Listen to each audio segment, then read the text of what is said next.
Fala pessoal, tudo bem? Professor Belan mais uma vez aqui no AVA para trazer para vocês, tá, o conteúdo do itinerário de biologia que estamos falando de tecido conjuntivo nessas videoaulas, tá, que vocês estão assistindo. Na videoaula passada a gente finalizou a parte de tecido conjuntivo propriamente dito, frouxo, denso modelado, denso não modelado. Nessa videoaula nós vamos ver o tecido conjuntivo de propriedades especiais. Nós vamos falar do adiposo, do cartilaginoso e do ósseo. O tecido sanguíneo vai ficar para a próxima videoaula, uma videoaula à parte só para ele, de tão importante que ele é. Beleza? Vamos lá então? Bom, tecido adiposo unilocular. Tecido adiposo unilocular é aquele tecido adiposo tradicional, tá? Localizado abaixo da pele, formando a chamada tela subcutânea ou hipoderme, reserva gorduras, ou seja, armazenamento de lipídio é uma das principais funções do tecido conjuntivo, do tecido adiposo, tá? Não é só armazenamento de lipídio, mas armazenamento de lipídio é uma das principais funções, ok? Preencher espaço entre os órgãos, proteção contra choques mecânicos e isolante térmico. Então essas são as quatro principais funções do tecido adiposo unilocular. Reserva de gordura, armazenamento de lipídios, preenchimento entre espaços dos órgãos, proteção contra choques mecânicos e isolante térmico. O surgimento do tecido adiposo, ele surgiu de maneira em conjunto com os animais que são produtores de calor, os animais endotérmicos. Porque não seria possível um animal que não é endotérmico ter o seu tecido adiposo. Porque como ele é um isolante, esse animal necessitaria de calor externo, como o caso de um jacaré, que toma sol na beira da lagoa. Então esse jacaré tomando sol na beira da lagoa, ele não precisa de tecido adiposo, na verdade ele iria atrapalhar. Então esse tecido adiposo surgiu nas aves e nos mamíferos em conjunto com a endotermia, ou seja, com a produção de calor a partir dos músculos, certo?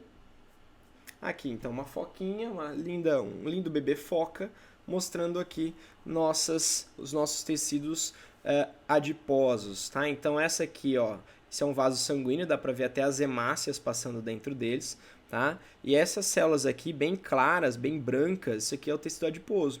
A gente na verdade praticamente não vê o conteúdo dela, porque isso aqui é gordura, tá? Então fica só um núcleo aqui, ó, a legenda núcleo, restrito ali no cantinho da célula, porque todo o conteúdo do tecido adiposo aqui está empurrando as organelas para a periferia, eles ficam bem comprimidas ali, tá? Ó, o excesso de gordura é estocado nos adipócitos, que se expandem em seu tamanho até que a gordura seja usada como combustível. Lembra que eu falei? Aqui é o grande reservatório de gordura, e as organelas, como mitocôndrias, o núcleo, os retículos, ficam todos comprimidos em regiões periféricas, tá? Lembrando sempre que a gordura ela não é a principal reserva energética. A principal reserva, sim, ela não é a principal fonte de energia das células. A gente sempre tem, por ordem de preferência, CLP, carboidrato, lipídio e proteína, tá? Então, assim, quando a gente começa o exercício físico, carboidrato é a primeira opção, só que rapidamente ele acaba e a gente começa a usar essas gorduras que estão estocadas no tecido adiposo, certo? O tecido adiposo, ele nunca perde células, ele perde volume. Então, por isso que às vezes as pessoas que estão acima do peso, elas fazem dieta e emagrecem, mas uma pessoa que era gorda e emagreceu, ela tem muita facilidade de voltar a engordar, porque é como se o tecido adiposo dela tivesse uma memória e assim no menor sinal de excesso de calorias, ele rapidamente expande e volta o que ele era antes, tá? Então essa pessoa sempre vai estar lutando contra a balança porque o tecido adiposo dela vai ter uma prioridade, né? Ou ela vai ter uma capacidade muito grande de armazenar energia, certo? Temos também um outro tipo de tecido adiposo chamado multilocular. Esse multilocular ele é conhecido como tecido adiposo marrom ou pardo, porque ele apresenta uma alta vascularização e muitas mitocôndrias. Quando a gente compara aquela gordura da carne, né, da picanha, por exemplo, a gente vê que ela é meio branca ou amarelada. Aquele é o tecido adiposo unilocular, onde a gente só tem aquelas gotículas gigantes de gordura no seu interior. A função básica daquele tecido, como a gente acabou de comentar, é armazenamento de energia, é isolante térmico, é proteção contra choques mecânicos, é o que está em maior quantidade no nosso corpo. Já esse tecido adiposo marrom, ele tem esse aspecto marrom porque na verdade ele é muito mais vascularizado do que o tecido amarelo, tá? Então se você olhar para esse tecido marrom, ele tem um aspecto mais escuro mesmo. Porque a principal função dele não é armazenamento de gordura. Nós vamos ver o que é agora. Esse tecido ele tem uma distribuição restrita, então não é tão grande ou tão em grandes quantidades como é o tecido adiposo unilocular, o amarelo, tá? Ele está muito mais presente em animais que hibernam, então ursos, por exemplo, ok? E recém-nascidos, então os bebezinhos que acabam de nascer são frágeis, né? A gente acha que eles são frágeis, que eles estão passando frio e tal, e na verdade eles têm muito calor, porque eles têm esse tecido adiposo especial que tem por função produzir calor, tá? Toda célula produz calor, mas esse, em compensação, em especial, ele produz muito mais calor que as outras células do corpo. Tá? Então, a especialização do tecido adiposo multilocular não é armazenar gordura, e sim produção de calor para aquecer. No adulto, a gente vai diminuindo essa produção de tecido adiposo multilocular. A predominância, obviamente, como eu disse, é o unilocular, que é o amarelo, produção de armazenamento de gordura, tá? Mas o multilocular nós temos ainda, mas em quantidades muito menores do que os bebês, tá bom?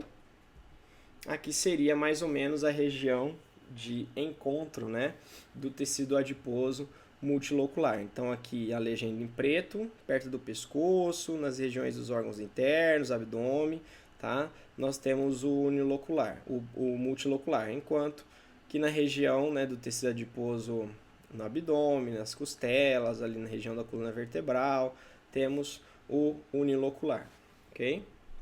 Aqui tá bem legal essa diferença, é o mesmo aumento da imagem, então a gente consegue ver que à direita aqui nós temos o unilocular, que ele é bem branco, porque é muita gordura que tem, então dá esses espaços mais claros, e aqui do lado esquerdo nós temos o multilocular, que é esse marronzinho aqui, né, nesse caso mais vermelhinho, porque ele tem uma intensa vascularização, dá até para ver aqui uns pinguinhos de sangue, tá? Nesse tecido adiposo, que a função dele basicamente não é armazenamento de gordura e sim produção de calor, não se esqueça disso. Aqui mais próxima, uma imagem mais próxima, tá? A seta é o multilocular, então essa aqui é o tecido adiposo multilocular, o marrom, e o asterisco seria o unilocular, o amarelo, tá? O tecido cartilaginoso, ele forma o esqueleto de tubarões, cações e raias, que são aqueles animais que nós chamamos de peixes cartilaginosos, tá? Na nossa espécie, a cartilagem tem uma função especial, tá? Na fase embrionária, porque quando a gente é um embriãozinho, nós não temos ossos ainda, então a cartilagem ela forma basicamente o esqueleto do embrião.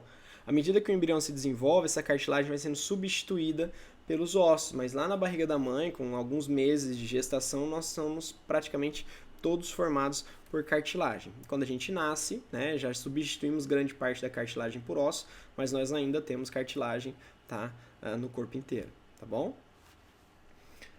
Após o nascimento, a cartilagem sustenta os tecidos moles, reveste superfícies articulares, é essencial para a formação e crescimento dos ossos longos. Então, por exemplo, a formação dos ossos do crânio, dos ossos da face, eles dependem da cartilagem para se concretizar, tá? As articulações, todos os movimentos que nós temos, cotovelo, né, os dedos, o joelho, tem cartilagem para proteger, para evitar o atrito, tá? Para absorver impacto. Nos discos intervertebrais também tem cartilagem para absorver impacto, tá? Sustenta o nariz, sustenta as orelhas, tudo isso é cartilagem, beleza? Promove o crescimento também, esqueci de falar. Quando a gente está lá no processo de crescimento, na adolescência, a ponta dos ossos, chamada de diáfise, tá? Ela tem um disco de cartilagem, e esse disco vai se transformando em osso. É por isso que o médico sabe quando você ainda tem para crescer ou quando você já estabilizou o seu crescimento. É só olhar um raio-x e mostrar se ainda tem cartilagem ali ou não. Se tiver, você ainda tem espaço para crescer. Se já tem uma cicatriz, se já terminou a ossificação, quer dizer que seu crescimento ele já terminou. Seu crescimento ele vai ali da adolescência, né, dos 13 por aí até 20, 21 anos, dependendo da pessoa, tá bom? A cartilagem pode crescer e regenerar-se devido à presença de células mesenquimatosas. Células mesenquimatosas são como se fossem células tronco-adultas, tá? Que dão origem às células do tecido conjuntivo. Nesse caso, presente o chamado pericôndrio.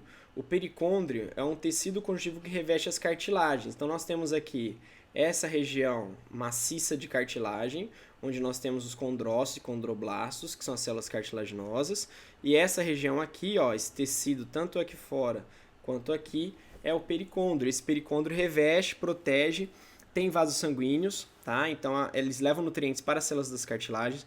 Na matriz cartilaginosa em si não tem vasos sanguíneos, tá? Mas no pericôndrio tem. Então o pericôndrio tem vasos sanguíneos, tem nervos, tem as células mesenquimais que podem regenerar essa cartilagem, tá? Então o pericôndrio tem uma função importante aí nas células cartilaginosas, tudo bem?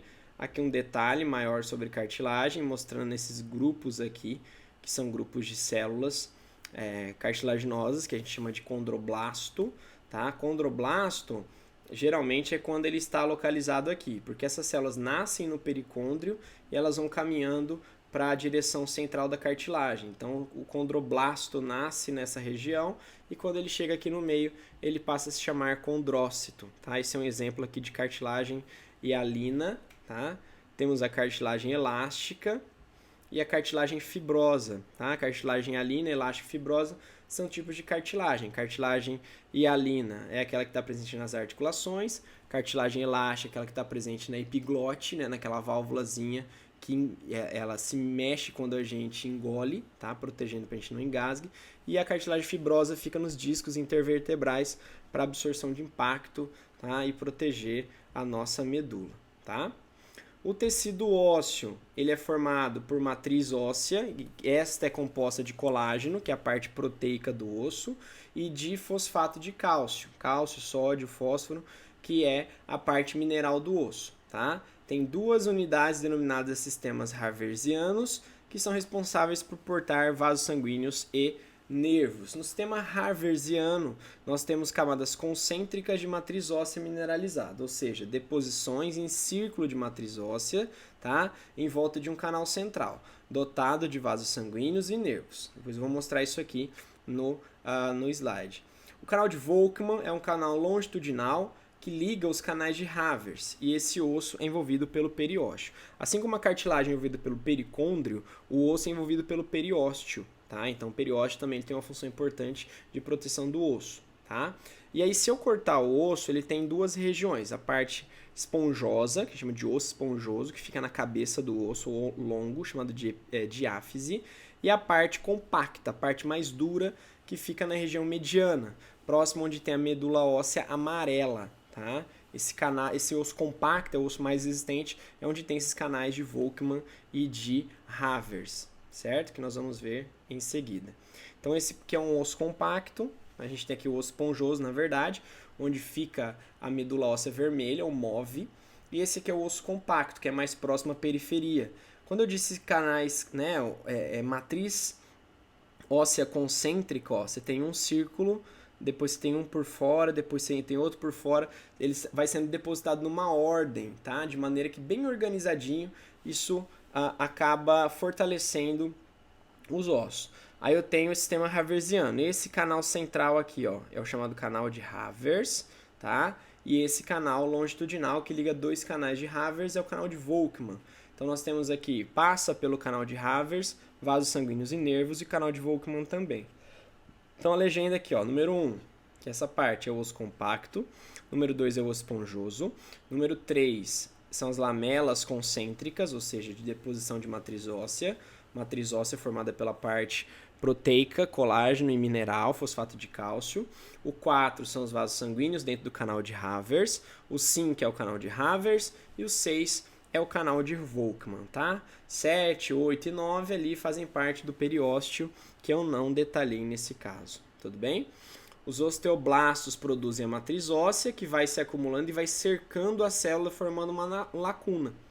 Quando, tá, a lacuna está fechada e essa célula está adulta, ela chama-se osteócito, tudo bem? Então ela vai formando essas camadinhas de ossos até que ela fique cercada, não tem para onde sair, ela diminui sua atividade e passa a se chamar osteócito, certo? Então esse aqui é um osteócito, são dois na verdade, ó, como se eles estivessem de mãos dadas, né?